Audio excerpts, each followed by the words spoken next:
अंतराळात दोन उपग्रहांना एकमेकांशी जोडण्याचं आणि वेगळं करण्याचं तंत्रज्ञान आत्मसात करण्याच्या दिशेनं इस्रोनं म्हणजेच भारतीय अंतराळ संशोधन संस्थेनं एक महत्त्वाचं पाऊल टाकलं आहे. इस्रोचं स्पेडेक्स मिशन अंतर्गत केलेलं अतिशय महत्त्वाकांक्षी प्रक्षेपण काल यशस्वी झालं. हे प्रक्षेपण करून इस्रोनं अंतराळ क्षेत्रात एक मोठी झेप घेतली. श्रीहरिकोटा इथल्या सतीश धवन अंतराळ केंद्रावरून रात्री 10 वाजता PSLV C-16 या प्रक्षेपकाद्वारे हे प्रक्षेपण करण्यात आलं.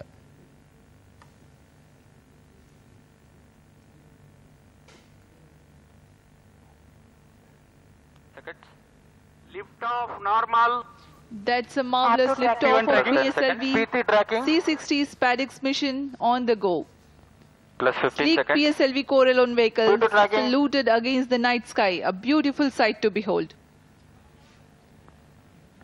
First जी हाँ, stage अभी आपने performance देखा normal. सफलतापूर्ण उत्थापन PSLV C-60 रॉकेट का रात Plus को 30 रोशन seconds. करता हुआ PSLV C-60 अपने उद्दिष्ट कक्षा की ओर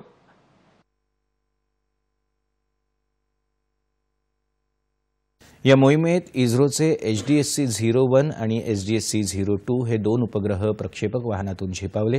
हे उपग्रह आपापल्या कक्षेत स्थिरावले असून पृथ्वीच्या पृष्ठभागापासून 470 किलोमीटर अंतरावर पृथ्वीच्या खालच्या कक्षेत स्थापित झाले आहेत. येत्या काही दिवसांमध्ये त्यांच्यातील अंतर कमी करून ते एकमेकांना जोडायची चाचणी केली जाणार आहे.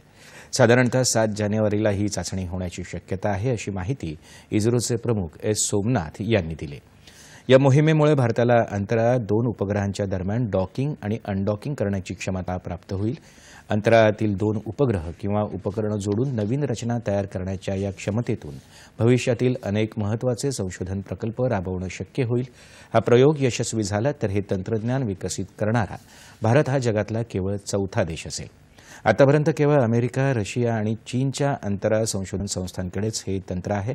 अत्यंत महत्त्वाच्या अंतराळ मोहिमांसाठी या तंत्रज्ञानाची भविष्यात इस्रोला मदत होणार आहे.